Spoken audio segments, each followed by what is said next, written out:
everyone. Welcome to our operational period briefing of results earthquake incident. Our operational period is today, September 17, 20XX, from 1600 hours to 1800 hours. But before we start, may I request everyone to please turn off your cell phones and please make your conversation just to yourselves, no? So we'll not be able to be disturbed. So, okay, for our incident objective, may I read to you. Number one, ensure safety of the responders and the general public during the operational period. Number two, search and rescue trapped victims within the operational period. Number three, provide humanitarian services within the operational period. For our current situation update, let's have our Operations Section Chief, Mr. Hernan de la Cruz. Sir? Thank you, Ma'am Pat. Good morning, responders. Our current situation update, 1500 hours, September 16, 20XX. Earthquake start in southern and eastern Rizal province. This is our Rizal map in this area. Emergency response are ongoing. Initial, then reported dead, several missing persons. 20 families are evacuated in this evacuation area. Bridge and main street are damaged, but still ongoing in this area. The requested resources have now arrived. That's all, responders, and thank you. Okay, thank you, sir, for our weather forecast. Let's have our meteorologist, Mr. Ronald Pusalaran. Thank you, ma'am. Good morning, responders. I'm your meteorologist. The municipality of Rizal will experience fair condition wind 17 knots, out of southeast and temperature 28 degrees. All are advised to continuously precautionary measure to minimize heat stroke. Thank you. Thank you, sir, for our safety briefing. Let's have our safety officer, Mr. Michael Labasan. Sir? Thank you, ma'am. Good morning, responders. Wear personal protective gear during the incident. Stay hydrated, isolate or mark hazardous areas that you cannot mitigate and report immediately. Work in body-body system. Watch out with aftershocks. Watch out falling debris. And reminders, responders, for any onwards incident, please report immediately. Thank you. Thank you, sir. Before we go to logistical concerns, we have our operational assignment, which is very important. So let's have our operational section chief, Mr. Hernan de la Cruz. Thank you, Ma'am Pat. As you can see from the map behind me, we simply have this provided up into two geographical division. There's a division Alpha and there's a division Bravo. Please open ICS form in 404. Division Alpha, the division supervisor, Sir Bin, are you here? There's a training task force. So task force 1, you deploy as a drop point 4 right there.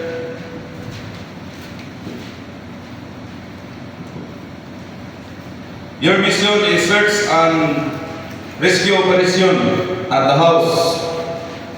Drop to support team. You are because nasa mo ang sakyanan, ikaw ang mag-evacuate sa mga tao kaya naman ang vehicle going to the evacuation center.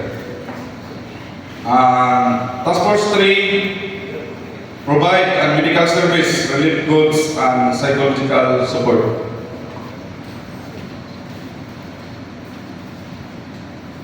Division Bravo, Division Supervisor, Sir Peter Pan, are you here? There's a 3 task force. So, task force 1, you deployed as a drop point 1 sa Moni ang area na affected sa landslide, school. ang misyon nimo is search and rescue trap victims in the grade school. Task Force 2, you deploy Drop Point 4. Your mission is search and rescue and the trap victim's house. And Task Force 3, provide medical service, and Task Force 4, provide relief goods and psychosocial support. That's all. Thank you. Thank you, sir. So for our logistical concern, let's have our logistics section chief, Ma'am Sheila Ramilio. Good morning, responders. Please turn to page 4 IC 205. Please be informed that there are dedicated medical outposts. For minor injuries, victims will be transported to the medical aid station. For major injuries, victims will be transported to Rizal Memorial Hospital. Food will be delivered in the designated drop points. Use our 3 functional channels to provide status updates or reporting of any untoward incidents. For Channel 1, frequency 450 MHz. For Channel 2, 142.550 MHz. And for Channel 3, 145.650 MHz. Thank you. Thank you, ma'am. Okay, for our financial concern, please have our finance section chief, Ms. Pauline Haramilio.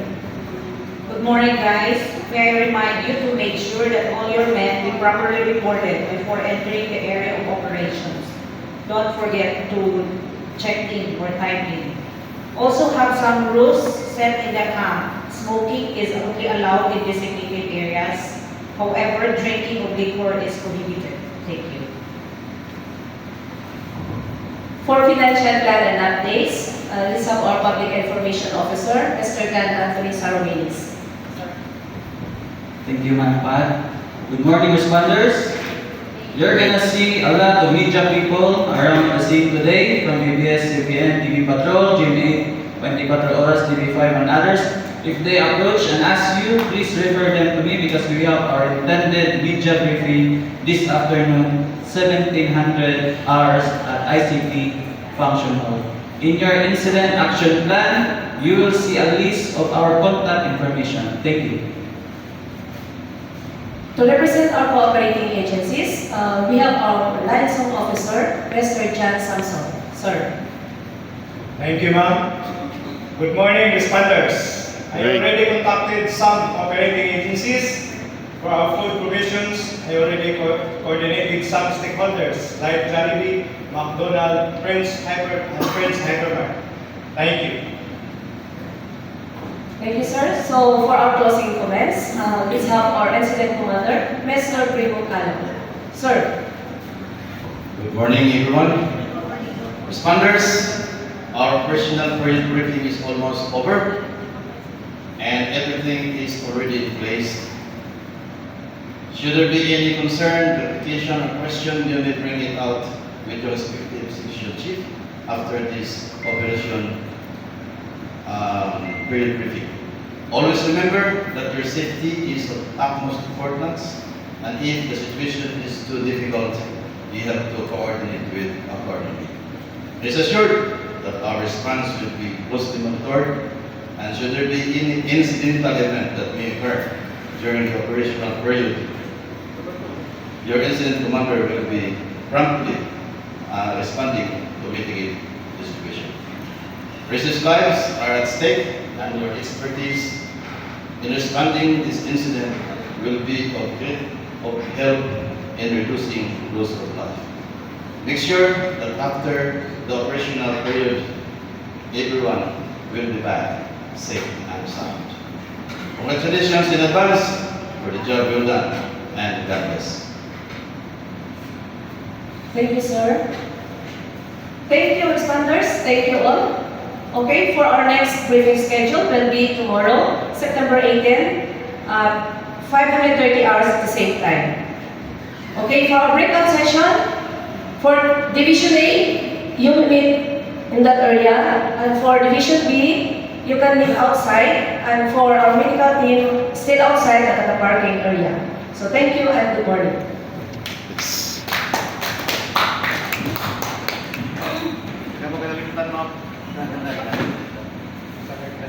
Balik mo ibabalik ko lang phones of LGUs. wala. Ah,